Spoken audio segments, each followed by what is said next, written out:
Aquí comienza el programa de la radio del opositor.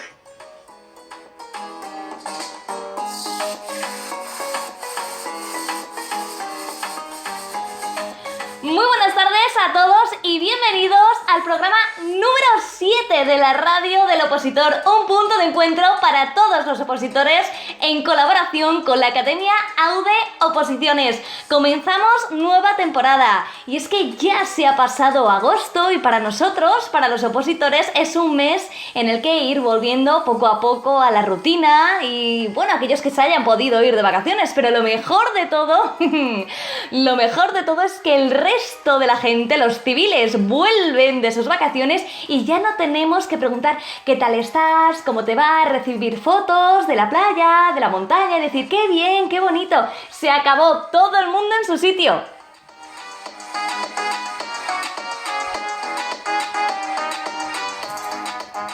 Aparte de esta demostración de la envidia que tenemos durante los meses de verano los opositores, ¿de qué vamos a hablar esta nueva temporada que comenzamos? Bueno, pues de salud física y de salud mental, de nutrición para el opositor también. Vamos a escucharos a vosotros, que sois también la parte fundamental del programa, con vuestros mensajes. Trataremos las preocupaciones de los opositores, haremos recomendaciones de lecturas útiles, como hemos tratado de hacer, y además tendremos programas especiales dedicados a esas partes del temario que todos los opositores tenemos en común, como es este primero con el que arrancamos la temporada, dedicado exclusivamente a la administración pública.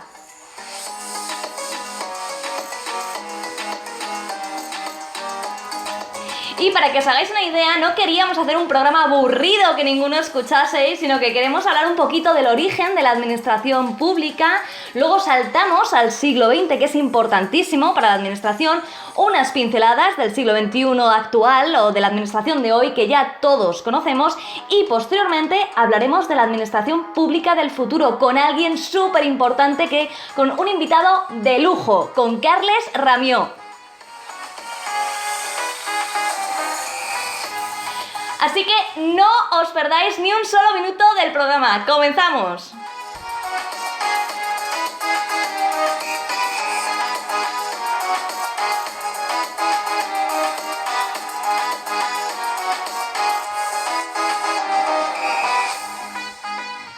Lo ideal para hablar de la ciencia de la administración o de la administración pública, que no es lo mismo, es efectivamente distinguir entre una y otra. De hecho, hay autores que distinguen entre la actividad, el hecho de administrar lo público, la disciplina y luego su enseñanza e investigación universitaria. ¿Y por qué es tan importante? Bueno, pues porque el hecho de la actividad de administrar lo público es tan antigua como las primeras civilizaciones, mientras que la disciplina no se dará hasta aproximadamente el siglo XVIII y su enseñanza e investigación universitaria debería ya esperar hasta más o menos el siglo XX. De manera que vamos a hablar un poquito de ese origen de la administración. ¿Dónde surge? ¿Cómo surge?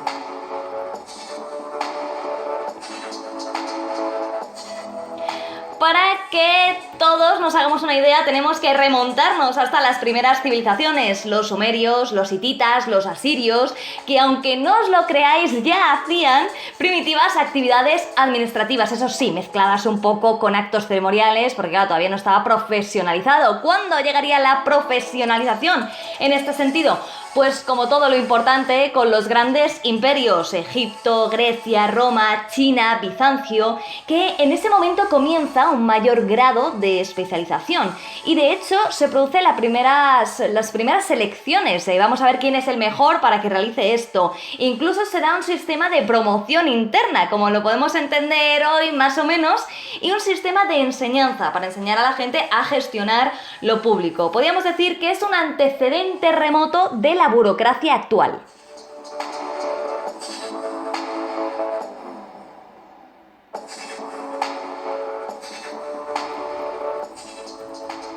El estudio del objeto, podríamos hablar de Confucio, de los espejos, de los príncipes musulmanes, de Juan Bodino, pero como no queremos que nadie se nos duerma, vamos directamente a cuándo empiezan los gobernantes quienes mandan a preocuparse por esto de administrar lo público. Bueno, pues básicamente fue porque el despotismo ilustrado comienza a desviarse de estas cuestiones dinásticas que les tenían ocupados anteriormente, de quién es el trono, es mío, es tuyo, para preocuparse por los problemas que empezaban a plantear las masas. Tenían muchísima gente en sus reinos y daban problemas. Entonces, el estudio de la administración surge más bien como unas enseñanzas destinadas a preparar a aquellos que trabajan para el Estado y a los trabajadores públicos en general a comprender de qué modo se podía incrementar el poder del Estado y sus fuerzas interiores. Esto se llama ciencia de la policía.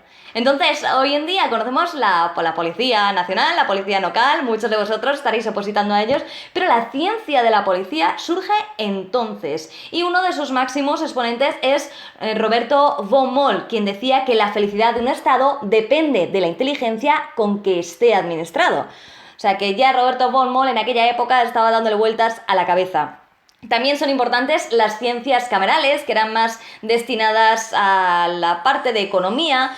¿Por qué? Porque el monarca empieza a considerar que es su función traer progreso y bienestar social.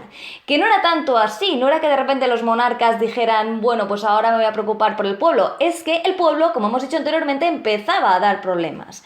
Teníamos como ejemplo fundamental a Guillermo I de Prusia, que en 1727, hace muchísimo tiempo, ya inaugura en la Universidad de Halle esta formación en las ciencias camerales y en la ciencia de la policía. Entonces ya la parte antigua como que la tenemos más o menos solventada. Ha sido muy rápido, ya lo sé, ha sido sucinto, pero no queríamos distraernos de lo importante. Pasamos a quiénes son los padres de la administración pública moderna. Podemos hablar de Juan Carlos Bonín con sus principios de la administración pública, ya es una obra de 1808, luego de Lorenzo von Stein con teoría de la administración en 1865. ¿Qué pasa con estos dos autores? Bueno, pues que uno estaba en Francia y el otro estaba en Prusia. ¿Esto es importante? Pues sí, es relativamente importante porque darán origen a diferentes escuelas, podemos llamar, de administración pública. Pero en España también se estaban dando las primeras teorías y los primeros libros acerca de la administración. De hecho, José Posada Herrera escribió, mejor dicho, lecciones de administración, porque mientras los demás hablaban de teoría, de principios, aquí en España damos lecciones. Y esta obra fue publicada en 1843, una época muy importante porque Espartero quería montar una facultad o una escuela de administración, pero el pobre fracasó, no le hicieron caso, así que no se creó. Entonces hubo que esperar hasta ya el siglo XXI para tener una escuela auténtica de administración pública en nuestro país. En este momento, ya adelantándonos en el siglo XIX, llega, como no podía ser de otra manera, Estados Unidos y cambia todo el concepto. Anteriormente, esto que hemos hablado, Francia, Prusia, también España, la tradición del continente europeo era vincular la administración pública al derecho. ¿Y qué pasa cuando llega a Estados Unidos los pensadores estadounidenses? Pues que comienzan a vincular el estudio de la administración pública a la ciencia política y no al derecho. Entonces, Woodrow Wilson es quien en 1887 inaugura con su obra El estudio de la administración la disciplina al otro lado del Atlántico. A partir de este momento, ¿qué es lo que empieza a surgir en el siglo XX? Ya estamos más cerquita de la actualidad. ¿Y qué pasa en el siglo XX? Bueno, pues que cada una de las teorías se habían ido dando paso a un tipo de gestión pública. Así podemos mencionar la doctrina liberal, la doctrina prusiana y la doctrina marxista.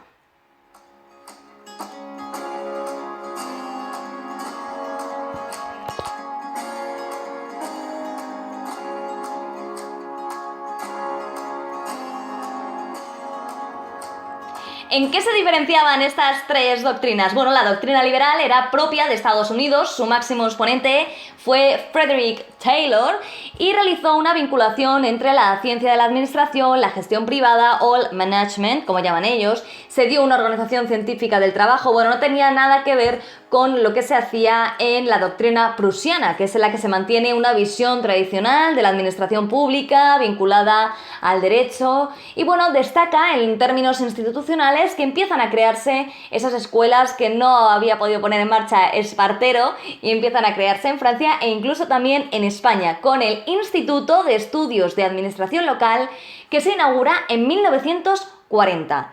Entonces tenemos la doctrina liberal en Estados Unidos, tenemos la doctrina prusiana, que fue la que ganó fuerza sobre la francesa, que se aplicaba en Francia, en Prusia, en España, más o menos, y nos queda la doctrina marxista. Bueno, ¿qué pasa con la doctrina marxista, que era más propia de Europa del Este? Bueno, considera la administración pública como un grupo humano del que se sirve el grupo dominante para la defensa de sus intereses, por lo que el papel de la misma sería oprimir al ciudadano, de manera que consideran que la administración pública, como sirve al poder, pues que no es necesaria y que procederá a extinguirse, sobre todo cuando se alcance la revolución del proletariado, y por tanto no se hicieron muchos estudios en esta época, en este lado del mundo, porque no se consideraba que hubiera o se fuera necesario investigarlo cuando se tendría que dar una progresiva desaparición de la administración, ya que iba a darse evidentemente la dictadura del proletariado. Bueno, estas tres doctrinas convivían una con la otra hasta que surge un autor que a todos nos va a sonar porque es importantísimo conocerlo y cambia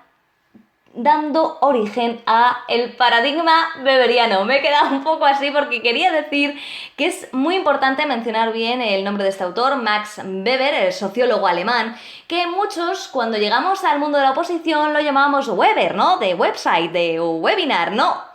Weber, se pronuncia Weber, es alemán, a ver si aprendemos todos un poquito de alemán. Bueno, pues el sociólogo alemán Max Weber, en su obra Economía y Sociedad, publicada en 1922, desarrolla una auténtica teoría de la burocracia, como ya se denomina entonces a la actividad de gestionar lo público. Por tanto, burocracia no es que sea súper antigua, una palabra súper antigua, sino que podríamos decir que la puso de moda Weber. Considera que la burocracia consiste en unas relaciones de poder o en fuente misma de poder, pero encuentra dificultades el propio autor para definir poder. ¿Qué es poder? Porque hay muchos tipos de poder. Así que lo que realiza es una diferencia entre el poder que se ejerce como fuerza contra algo para lograr un fin y la dominación, que es control sin fuerza para lograr un fin.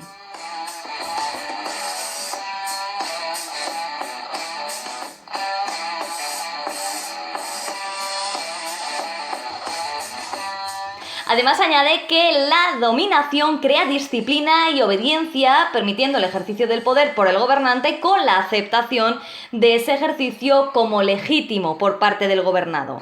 Aparte de establecer los tres tipos puros de dominación legítima, que es el de carácter tradicional, supone la creencia en la santidad de las tradiciones que rigen desde tiempos lejanos, forman parte de la cotidianidad. Luego está el líder de carácter carismático, que descansa en la entrega extracotidiana, el heroísmo o ejemplaridad de una única persona.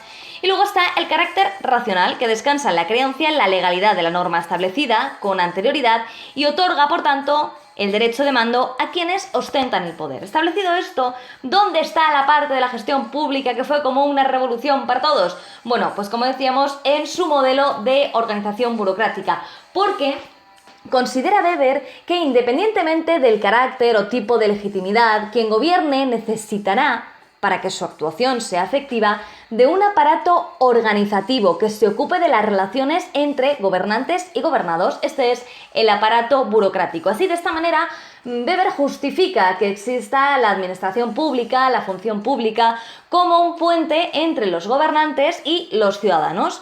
Así, ¿en qué se basa su modelo que todos deberíamos conocer? En primer lugar, en las normas y los reglamentos, que deberán ser legales, exhaustivos y escritos legales para otorgar autoridad, exhaustivos para cubrir todas las áreas y prever todas las posibles situaciones, y escritos para no permitir divergencias en su interpretación.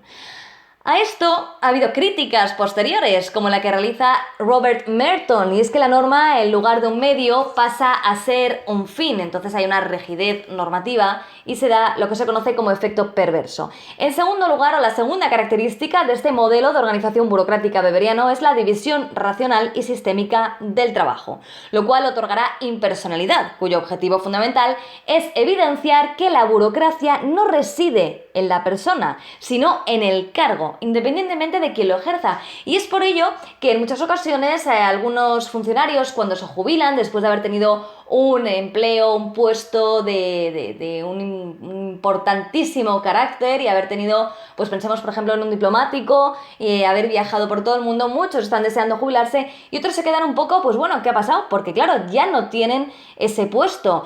La importancia es la burocracia, que se mantengan las relaciones diplomáticas con ese país. No que una vez que se jubile alguien, pues se rompan las relaciones diplomáticas. Esto es como muy evidente, ¿no? Robert Merton vuelve a criticar esto porque dice que se deja de valorar el trabajo de las personas, lo que puede derivar en apatía o en dejadez del trabajador. En tercer lugar, se basa en rutinas. El trabajo se desempeña de acuerdo a procedimientos estandarizados y fijados con anterioridad. En este caso es otro autor el que lo critica, Robert Kant, quien considera que esta organización está súper racionalizada y no tiene en cuenta la estructura informal, las relaciones interpersonales, el ambiente de trabajo, que varían dependiendo del organismo y que inevitablemente se desarrolla de forma paralela a la formal. Y esto es así, en cualquier trabajo las relaciones cambian si te llevas fenomenal con tu compañero, si te llevas regular o si te llevas mal. Y esto para Weber no existía. Existía que todos iban al trabajo durante 8 horas, solo trabajaban y no hacían nada más, ni se dirigían la palabra. Y por último, el mérito. Weber establece que la burocracia es una organización que se basa en la selección de las personas en función del mérito y la competencia técnica a través de exámenes y pruebas para la admisión y promoción. Y de esto nosotros sabemos mucho, ¿no? Sabemos muchísimo.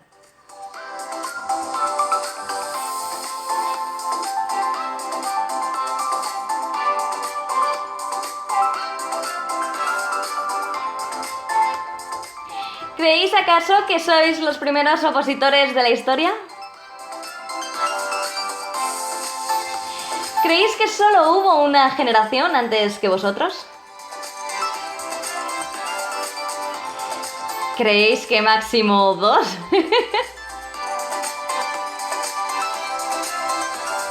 Pues no, de hecho hay evidencia de que ya había que superar exámenes para formar parte del funcionariado, aunque entonces no se llamaba así. En 1588, Felipe II consideraba que la mayoría de la gente era vaga e inculta, entonces a la hora de elegir a los profesores se estableció un sistema de exámenes para elegir a los mejores, en lengua, en doctrina cristiana, en aritmética, que si lo pensamos, en realidad, ¿a quién darían clase? Porque en ese momento escuela pública no había.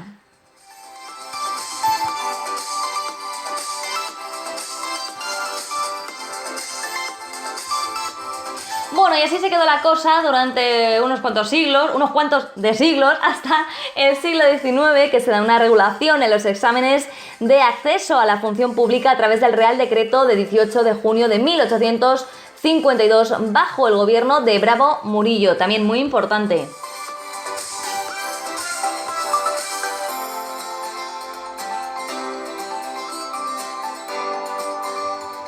¿Pero qué pasaba entonces? Bueno, pues que se podía remover de su cargo a ese funcionario público. ¿Cuándo se produce ese momento en el que el funcionario está vinculado a su puesto mientras se mantenga dentro de la administración y mientras no haga una barbaridad y tenga que ser expedientado? Bueno, pues a través del Estatuto de Maura, aprobado mediante la Ley de Bases de 22 de julio de 1918. Aquí, a partir de entonces, ¿qué es lo importante? Lo importante es que el funcionario se mantenga en su puesto mientras no cometa una barbaridad. Bueno, no, lo importante es que aunque cambie el gobierno, no cambien los funcionarios. ¿Y esto tiene relevancia? Por supuesto, imaginémonos todos con el jaleo que tenemos ahora mismo en la mayoría de países, no solo en España hemos tenido unos años de mucha dificultad en el ambiente político, sino que es algo que se está produciendo en el resto de Europa, en el mundo árabe, en muchísimos lugares. Pensemos si todos los funcionarios se cambiaran, todos, absolutamente todos, cada vez que se cambiara de gobierno. Esto sería, vamos, imposible.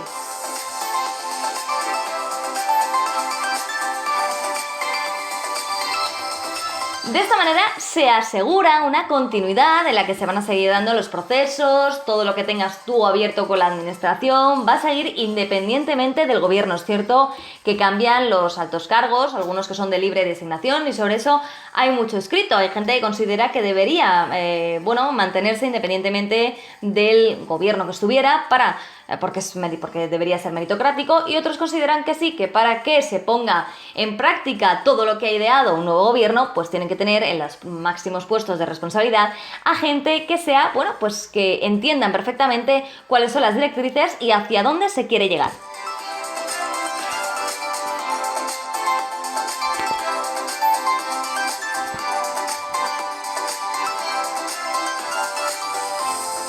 Bueno, pues cuando Weber puso de moda su modelo, su paradigma weberiano, ya esto se implementó en la mayoría de países, daba igual Estados Unidos que Francia, que España, más o menos iba siendo lo mismo.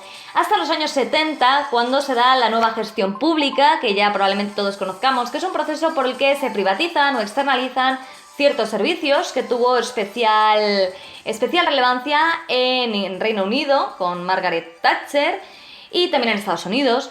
Y después, en España se produjo de una manera más leve quizá, y después ya llegaríamos a hablar de la administración pública de hoy. Es una administración que todos conocemos, que bajo el nombre de la nueva gobernanza pública y vinculada al gobierno abierto, pretende que la gestión de las administraciones públicas que se encuentran en un proceso de transformación, igual que otras dimensiones de la realidad, si lo pensamos, dentro de un entorno en el que se están produciendo importantes cambios en la base tecnológica de nuestras sociedades y, por tanto, la adopción, uso, difusión de las tecnologías sociales dentro de las organizaciones públicas ha tenido que llegar también a todas sus esferas, a todos los niveles, que ya sabéis que aquí hay diferentes niveles, la local, la de las comunidades autónomas, la estatal, la administración periférica, la administración institucional, tenemos varias tipologías, y esto ha llevado a que haya un nuevo tipo de gobernanza, gracias, como decíamos, a las nuevas tecnologías,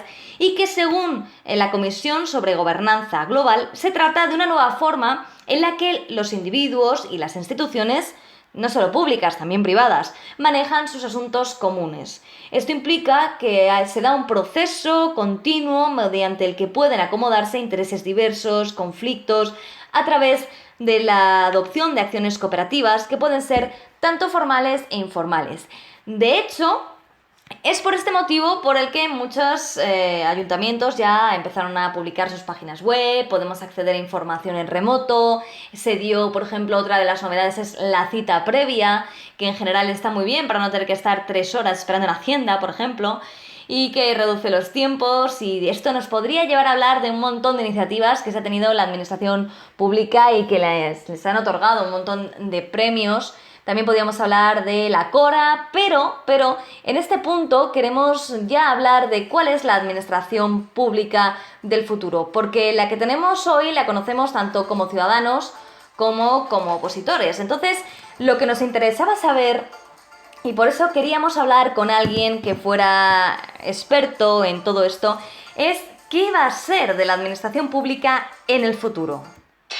Y para hablar del futuro de la administración tenemos la inmensa suerte de contar con Carles Ramió. Él es catedrático de Ciencia Política y de la Administración en la Universitat Pompeu Fabra de Barcelona. Además es especialista en gestión pública e instituciones públicas en España y América Latina.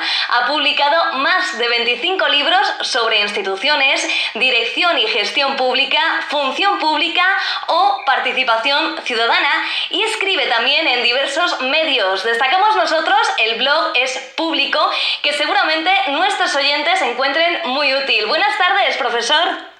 Buenas tardes, encantado. Muchísimas gracias por atender a la radio del opositor.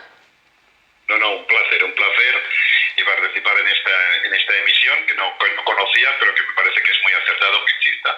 Muchísimas gracias. Estamos hablando en este programa de la administración pública y hemos hablado un poco al principio pues de sus orígenes, luego hemos ido pasando al presente, pero queríamos saber qué opina usted con respecto a la administración pública del futuro. ¿Cómo será la administración pública?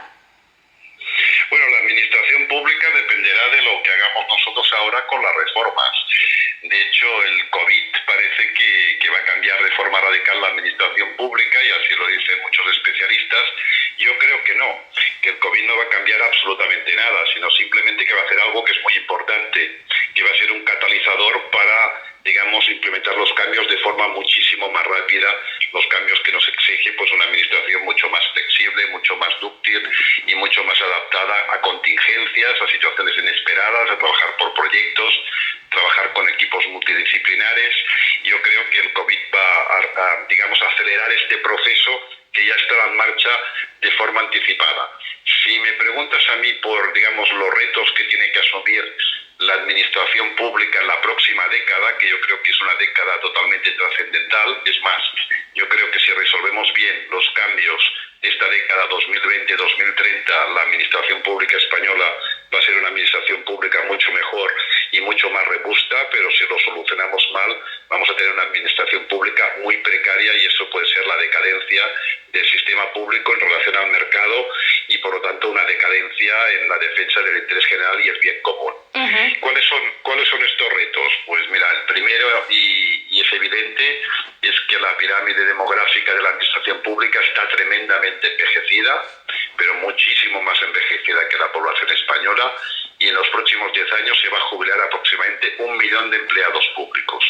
Y no son cualquier empleado público, sino se van a jubilar especialmente con las otras categorías, los empleados públicos, digamos, que aglutinan más conocimiento, los que ocupan puestos de dirección, puestos de jefatura.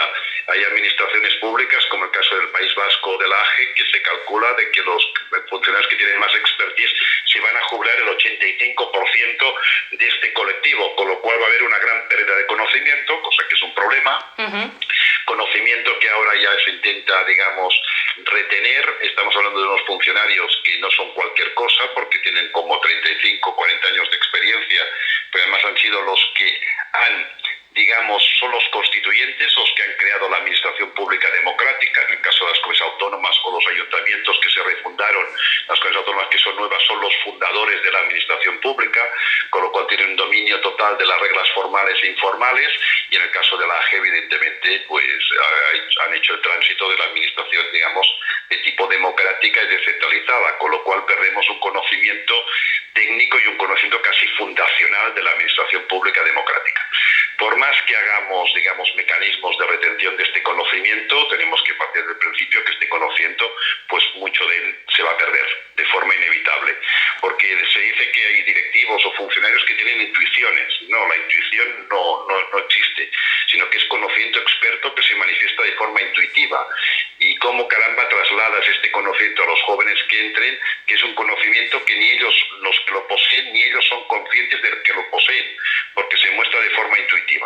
Pero a la vez es una gran oportunidad para rejuvenecer la administración pública, para que entren una juventud muy bien formada a nivel universitario y totalmente digital, cosa que es la clave para el segundo gran elemento de cambio en la administración pública, que es la introducción, que ya estamos en las puertas, de hecho ya ha entrado, de la inteligencia artificial y la robótica en la administración pública. Uh-huh. Digamos que estos son los dos grandes vectores de cambio que tienen que ir acompañados, pues cambiar las arquitecturas organizativas, hacerlas menos feudales, que estén más comunicadas, que se trabaja de forma más multidisciplinar y polivalente. Obviamente la tecnología no hay que ser fetichista, sino la tecnología es solo un instrumento que nos puede servir para modificar de forma sustantiva la administración pública para que sea mucho mejor y sea mucho más eficaz y eficiente. Sí, entonces estamos viendo que los dos principales retos son lo que ha dicho usted, que se van a jubilar un montón de trabajadores en este momento, de funcionarios y encima de alto nivel, pero claro, para nuestros oyentes esa es una fantástica noticia, porque que sigan estudiando entonces. Sin ningún tipo de dudas que en los próximos años va a ser unos años de esplendor, de convocatorias de oposiciones a todos los niveles y en todas las administraciones públicas, pero de una forma descomunal. Esperemos que la crisis financiera generada por el COVID no distraiga a las administraciones públicas de reponer, porque aquí un peligro es que como no van a tener dinero, entonces no amorticen las plazas jubiladas. Entonces, lo que hay que hacer es rejuvenecer la administración pública y no dejarla anoréxica pública a nivel de personal. Claro, desde aquí lanzamos un llamamiento. Hay que dejarla tal y como está o mejor, ¿no? Sí, no mejor, porque lo que sería también un error es, puesto que el titular se jubile, puesto que se convoquen las oposiciones. Esto sería un tremendo error, porque lo que hay que mirar es si estos puestos tienen futuro o no tienen futuro en la administración pública de los próximos años. Claro. Porque no se nos escapa a nadie que hay muchos puestos pues que van a ser objeto de automatización, podemos decir de robotización o de sustitución por algoritmos por parte de la inteligencia artificial. Claro, ese es lo que comentaba usted, el segundo reto, la inteligencia artificial, la robótica aplicada a la administración pública. Entendemos que efectivamente puede quitar puestos de trabajo, pero por otro lado, agilizar las tareas de la administración. Sin lugar a dudas. La inteligencia artificial es algo que, como nos ha venido encima, no hay que valorar ni bueno ni malo. Lo que hay que hacer es maximizar los beneficios, que son enormes, y luego minimizar, digamos, los riesgos, que también pueden ser tremendos, de falta de concentración de poder en unas pocas manos, de falta de sensibilidad, digamos, de tipo humana, de necesidad de regular cómo esto opera en el sector privado para evitar que nos manipulen socialmente. Y eso la administración pública, por lo tanto, tiene que renovarse en dos sentidos: uno, para introducir la inteligencia artificial, y el otro, para regular al sector privado, y que la inteligencia artificial, digamos, sea lo más equitativa y lo más humana posible. Será una como refundación de la definición de bien, interés general y bien común. Sí, porque además actualmente parece que hay como un rechazo por parte de los ciudadanos a todo lo que es ceder sus datos. Lo estamos viendo con la aplicación Radar COVID, que no se la está descargando todo el mundo, que se esperaba que se le iba a descargar, y parece que la aplicación de la inteligencia artificial por parte de la administración a lo mejor tendría que también buscar la manera de no invadir esos datos personales. Bueno, yo me la he descargado y en principio aparentemente es enormemente respetuosa con la confidencialidad de los ciudadanos, y todo es totalmente voluntario. Es curioso que los ciudadanos seamos muy finos con los poderes públicos, que en el fondo lo que quieren hacer es protegernos, en este caso sanitariamente, y ayudarnos, y en cambio damos nuestros datos a cualquier supermercado porque hacen un concurso y con estos datos hay un tráfico. Sí. Aquí digamos que hace falta mejorar la cultura social, de que se lo dan a empresas que lo utilizan de forma pirata, y entonces con la administración pública tienen como prejuicios, cuando la administración pública, en principio, como está regulada y como está pensada, pues no va a manejar de forma impúdica estos datos. Pero eso es un problema, digamos, de falta de cultura de nuestra sociedad, o de desconfianza con el poder. Y hablando de estos nuevos retos que tiene la administración, gente joven, gente digital, ¿cómo casan el sistema de oposiciones que tenemos actualmente, que la mayoría de ellos, aunque tengan una prueba práctica para llegar a la misma, hay que pasar por una prueba memorística, la que tienes que haber demostrado unos conocimientos memorísticos? ¿Cómo casa con esta administración del futuro? No, sin ninguna duda, sí hay algunos dos elementos que la administración pública tendría que estar preocupada a partir de ahora. Es uno, digamos, convocar puestos que sean sostenibles o tengan sentido de cara al futuro, y no convocar puestos que van a ser objeto de automatización. Y el segundo gran elemento es que tienen que cambiar de una forma radical el actual sistema de oposiciones. Digamos que el diagnóstico del actual sistema de acceso a la administración pública es mucho más precario de lo que podíamos pensar. En muchos ayuntamientos y parcialmente en comunidades autónomas siguen operando mecanismos clientelares, cosa que no es el caso de la AGE, donde todo es exquisitamente meritocrático, en un 99,9%, por lo tanto casi su totalidad es exquisitamente meritocrático, pero en cambio el sistema, digamos, de acceso de oposiciones clásicas es un modelo que ya no resiste el tiempo, sencillamente se ha quedado totalmente anacrónico. Digamos que los sistemas memorísticos, la memoria no hay que despreciarla, la memoria es el primer auxiliar de la inteligencia, pero hacerlo todo en función de la memoria es un auténtico despropósito desde hace ya muchos años, pero ahora actualmente, con las habilidades y competencias que van a hacer falta en la administración pública del futuro, el despropósito es totalmente enorme, con lo cual hay que cambiar de una forma radical el sistema de oposiciones, y también hay que cambiarlo porque son oposiciones que no respetan el principio de igualdad, porque ¿qué clase social y qué personas y qué familias se pueden permitir pues este sistema tan oneroso de pagar academias, de pagar preparadores personales y de estarse para un gran cuerpo del Estado? Es una media de 4 años para ganar una oposición. Eso forma totalmente radical. Sí, efectivamente lo hemos comentado ya en los anteriores programas, no es solo lo que tienes que gastar, sino lo que dejas de ganar, porque claro, no puedes trabajar en muchos casos a la vez, depende, o tratas de compatibilizar un trabajo de 4 horas con la... Es muy complejo el tiempo que tienes que dedicarle, el gasto que tiene que ir asociado a unas oposiciones y un sistema que efectivamente parece un poco, ya en las carreras universitarias la mayoría de la gente acude con portátiles a clase, ya no coge los apuntes a mano y luego tenemos que volver a este sistema una vez que hemos sacado la carrera, bueno, depende, o que se ha realizado el bachillerato, depende de la oposición a la que se vaya, luego tenemos que volver al sistema anterior, no podemos usar un ordenador para prácticamente nada, entonces como contradictorio lo que es el proceso en sí. Y luego, ¿cómo sería entonces el funcionario del futuro?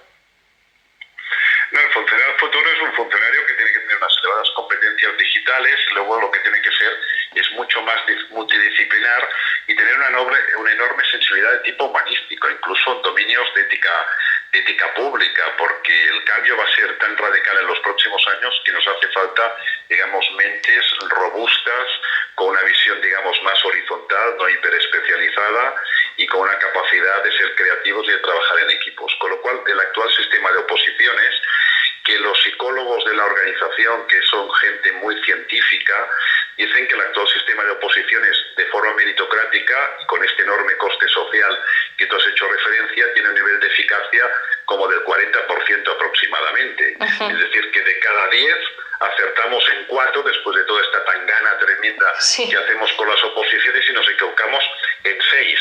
Wow. Hay que reconocer que el sistema de selección es lo más difícil, Sí. Que los mejores sistemas que existen científicamente testados, su margen de error es del 30%. Es decir, que esto es complicado. Pero hay administraciones públicas que ya lo han hecho. Un ejemplo, la Unión Europea. La Unión Europea, que sigue el modelo de corte francés, a pesar de ser una administración pública, digamos, muy moderna por cuestiones, digamos, históricas, y siguió el proceso los eurócratas de oposiciones muy parecidos a que los que hacen la AGE o hacen las otras administraciones públicas cuando lo hacen de forma exquisitamente meritocrática, es decir, tenían un mecanismo memorístico y ahora lo han cambiado de forma radical y para ser eurócrata y alto funcionario de la Unión Europea ya no tienes que memorizarte temas, sino lo que te hacen es primero una prueba de inteligencia. Porque según los especialistas en selección, los psicólogos de la organización, los máximos predictores de que uno va a ser un buen empleado público son la inteligencia y la personalidad. Es decir, la inteligencia como base para luego tener un buen desempeño profesional y luego la personalidad que tiene que ver con la motivación y con los valores de trabajar al servicio de los conciudadanos, etcétera. Es decir, que uno eso no se lo tome como un empleo, digamos, cualquiera, porque es un empleo que requiere especialización, ser funcionario público, pero también implica vocación de servicio público. Y ellos dicen que tienen sistemas, digamos, científicamente testados de que son totalmente meritocráticos y objetivos y que así lo pueden valorar. Y en cierta forma así es como lo hace la Unión Europea. Porque la Unión Europea el primer ejercicio es de inteligencia, con lo cual nos salen los típicos, digamos, test de gráficos geométricos, algún pequeño cálculo matemático y alguna cosa de lenguaje. Y si pasas esta prueba, la segunda prueba es que te encierran en una habitación, te mandan 100 mails, por decir algo, y luego al cabo de 4 horas te hacen un examen. Es decir, que es un caso práctico muy evidente y no práctico como los que se hacen en nuestro actual sistema de oposiciones, que son prácticos pero con truco, que son más teóricos que prácticos. Esto es práctico total, es el mundo real. Te mandan 100 mails y tienes un tiempo limitado y tú tienes que determinar qué mails no te lees porque ves que son totalmente accesorios y cómo relacionas el contenido del mail con otro mail. Y luego hay un tribunal que te hace unas pruebas para ver cómo has asimilado esta información. Y este es un sistema de oposición que ahora utiliza la Unión Europea. No, y además que sí que se parece más a la vida real, porque los ejercicios prácticos que tenemos son más de la administración por dentro, que es lo que decimos nosotros, ¿no? Ya tienes que saber cómo funciona para poder hacer una prueba y encima hacerla perfecta. En cambio, en este caso, todos recibimos muchísimos emails al día en los que descartamos aquellos que no tienen gran relevancia, respondemos a aquellos que sí, memorizamos. Parece que el sistema de la Unión Europea sería, a lo mejor no el ideal, porque no hay ningún ideal en esta, como ha dicho usted antes, pero sí uno más parecido a la vida real de un ciudadano y de un trabajador en la actualidad. Y luego en la formación de entrada ya se le explica cómo funciona la administración pública, los aspectos de carácter interno, porque evidentemente un buen sistema de oposición, esta fase del proceso, digamos, de formación de entrada selectivo, pues esto es importante, porque hace falta unas habilidades ya más aplicadas a lo que va a ser el lugar donde uno va a trabajar. Pero este sería el mejor sistema. Si queremos tomar uno híbrido, yo tampoco creo que sea malo que la gente antes haga un pequeño esfuerzo para entender lo que es la administración pública y sus bases de funcionamiento, digamos, jurídicos, económicos y organizativos, que en el fondo es lo que son las oposiciones. Sí. Pero lo que no podemos hacer es que esto sea una barrera infranqueable, que o tú te memorizas el volumen de temas, que es excesivo, y el sistema de cantar los temas, esto es totalmente perverso, que hace que una parte de la sociedad sencillamente no quiera pasar. Y es más, la juventud se está detectando que cada vez opta menos por este tipo de oposiciones, porque ahora el Estado, cuando dice se nos ha presentado tantos decenas de miles, etcétera, bueno, son para puestos, digamos, Cs, C1, C2, etcétera, pero para los A1 cada vez se está detectando que hay menos candidatos. Claro. Porque la juventud actual sencillamente no quiere pasar, digamos, esta barrera de tener que estar memorizando temas como un loro para cantarlos, que esos son un tipo de competencias pues que no tienen nada que ver con lo que van a desarrollar en su mundo real.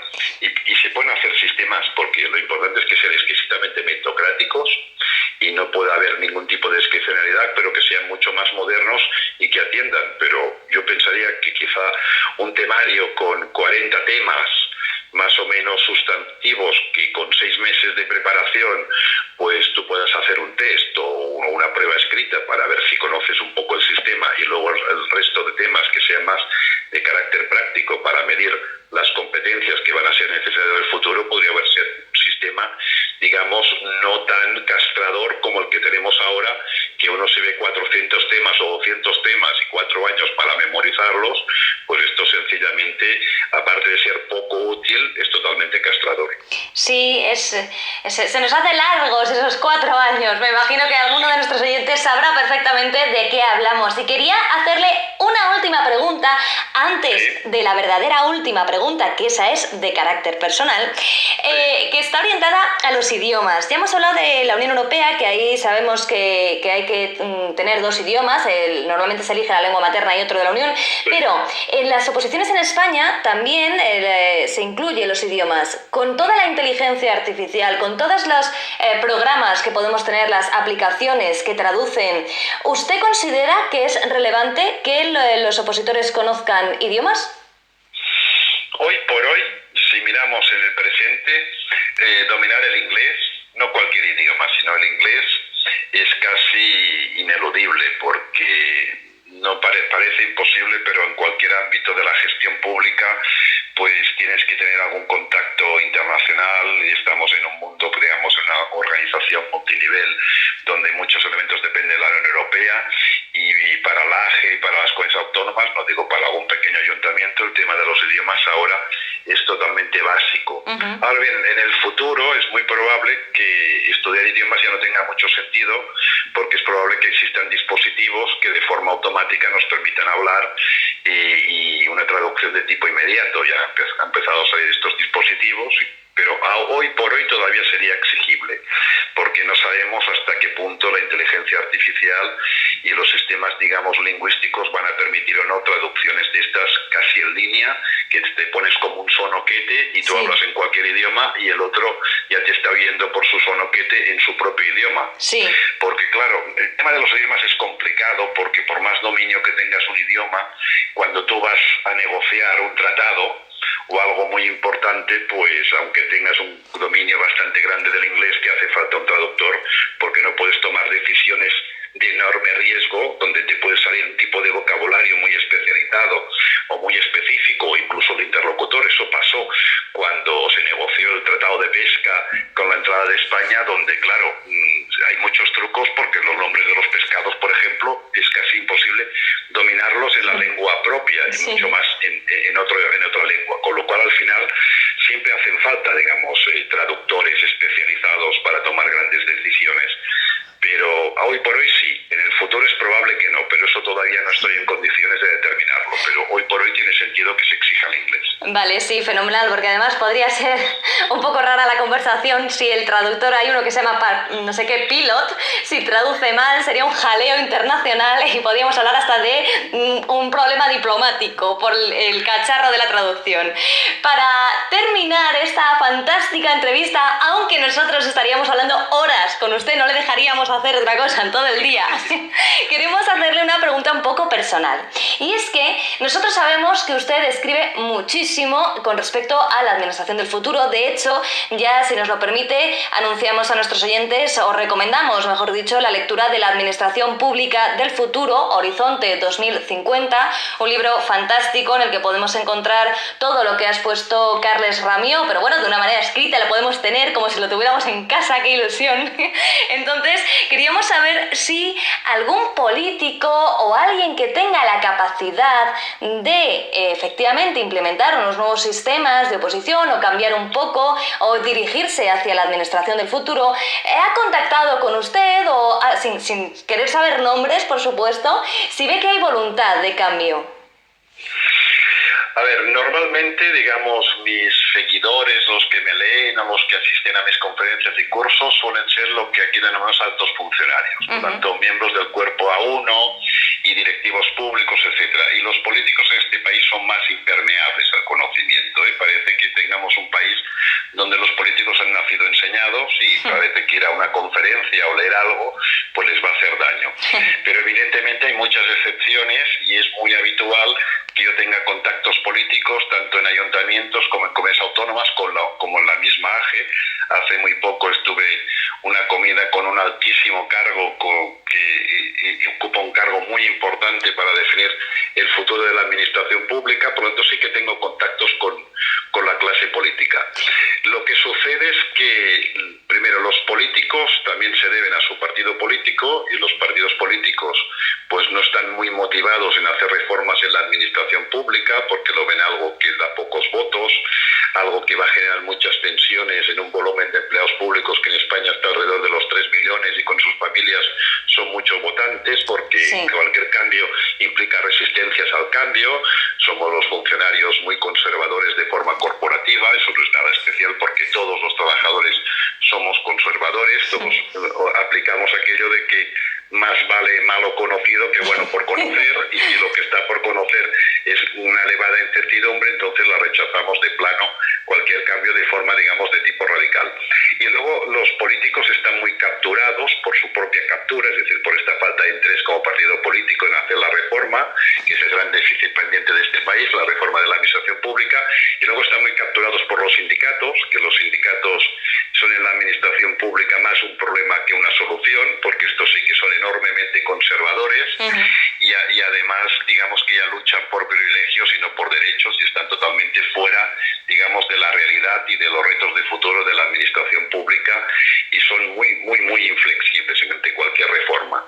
Y luego al final tenemos una captura, parece que en este país no podemos hablar mal y últimamente yo hablo bastante mal de los jueces.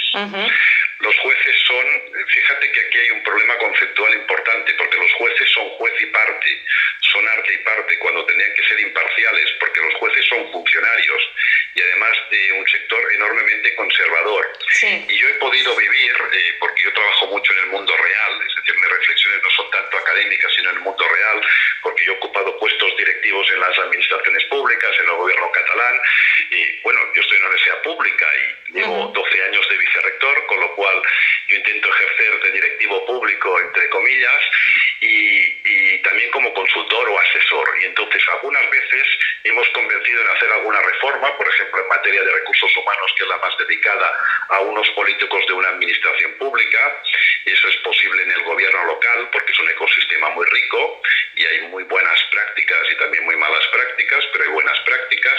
Convencemos a los sindicatos, cosa que ya una vez has convencido una reforma a los políticos y a los sindicatos tienes casi hemorragias de satisfacción, y cuando empiezas a implementar lo que es la reforma, entonces solo hace falta que un solo empleado no le parezca bien, que eso es muy normal, haga un recurso a un tribunal y entonces el juez pues te echa para atrás lo que es la reforma. Porque el juez hace la siguiente reflexión, dice, bueno, este cambio, si digo a lo mejor me lo van a aplicar a mí y no me gusta corporativamente. Y entonces dice, va a ser que no. El problema no son tanto las leyes que sean restrictivas, sino es la interpretación restrictiva de nuestras leyes de funcionamiento que hacen los propios jueces. Y es muy difícil un político, primero porque ya está poco motivado por la reforma, pero luego verse que se va a meter en peleas con los sindicatos, que va a salir enormemente desgastado y que al final jurídicamente los jueces le van a echar abajo la reforma.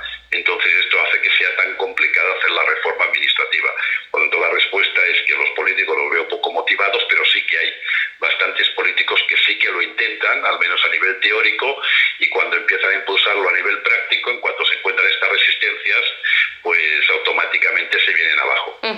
Bueno, pues esperamos que poco a poco esas resistencias vayan siendo la parte minoritaria y que vayamos encontrando una administración pública no solo buena para los opositores o para los funcionarios, sino para el conjunto del país, porque así podemos todos juntos tener una mejor administración pública, que en el fondo este es el servicio al ciudadano.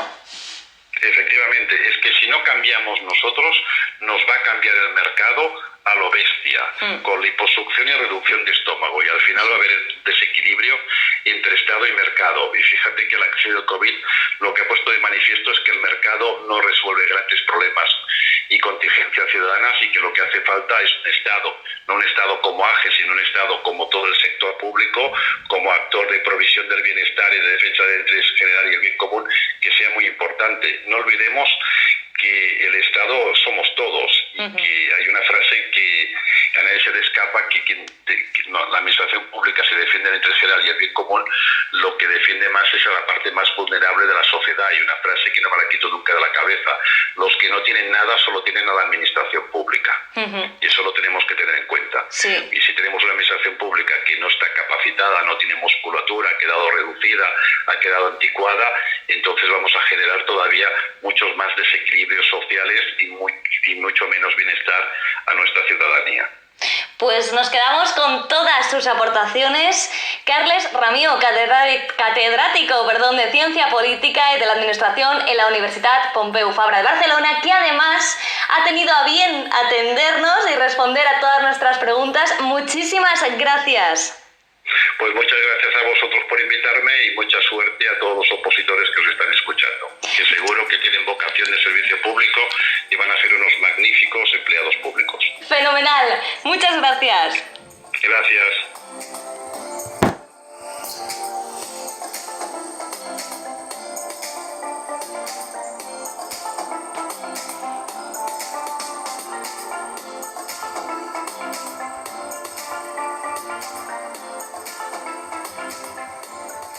Lamentamos ese golpe final al colgar el teléfono a Carles Ramió, de los nervios de haber hablado con él.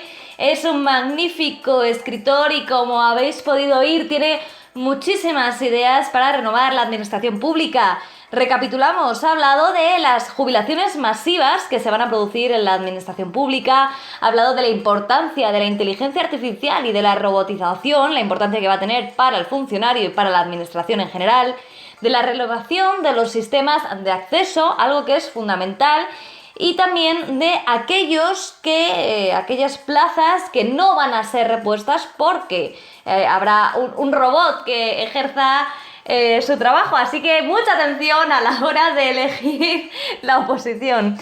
Por otro lado, también ha mencionado que de cada 10 personas que se presentan, los sistemas de selección parece como que eligen bien a 4 y hay 6, hay un margen de error. Muchos de nosotros que estamos por aquí, cuando lo ha dicho, nos hemos mirado como diciendo, sí, somos nosotros, esos 6 que se han dejado fuera, y que era el error que calculan los científicos. Por otro lado, el modelo europeo parece que es al que podremos tender, y si no, un sistema híbrido que compagine un poco el conocimiento de derecho administrativo, derecho constitucional quizá, y los sistemas que están implementados ya en la Unión Europea. Y por último, que para hacer todo esto a lo mejor es complicado porque contamos con los políticos, con los sindicatos, incluso con los jueces, que pueden no estar de acuerdo con un cambio tanto en el sistema de acceso como en una renovación total de la administración pública. Pero nos ha dicho en primicia Carles Ramió que él sí tiene contactos con gente interesada en mover esto y en cambiarlo. Ha sido una entrevista fantástica, interesantísima y damos las gracias una vez más al profesor Ramió por estar con nosotros.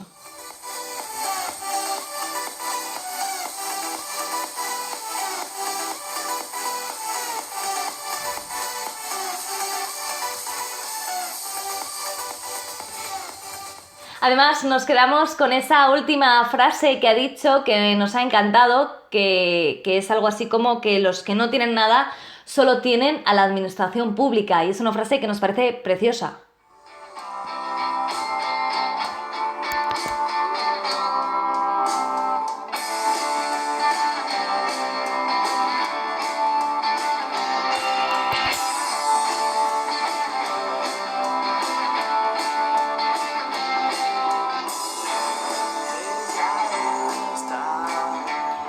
Nos acercamos al final de este programa especial dedicado a la administración pública desde un punto de vista distinto al que viene en los temarios habitualmente, para dar un poco de contexto a qué estamos estudiando, a todas esas leyes que tenemos que memorizar.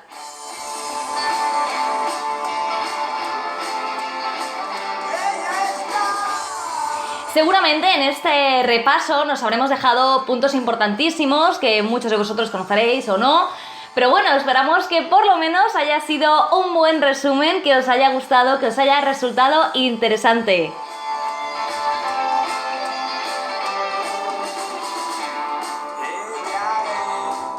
Volvemos la semana próxima con nuestro programa número 8 dedicado a las noticias ministeriales, que parece que ya se está volviendo a poner todo en marcha, con mensaje del opositor, que se nos han acumulado algunos, y por supuesto con nuestras recomendaciones para leer de ayuda a la oposición o simplemente para distraernos, pero que tengan que ver con la oposición y así no sentirnos fatal.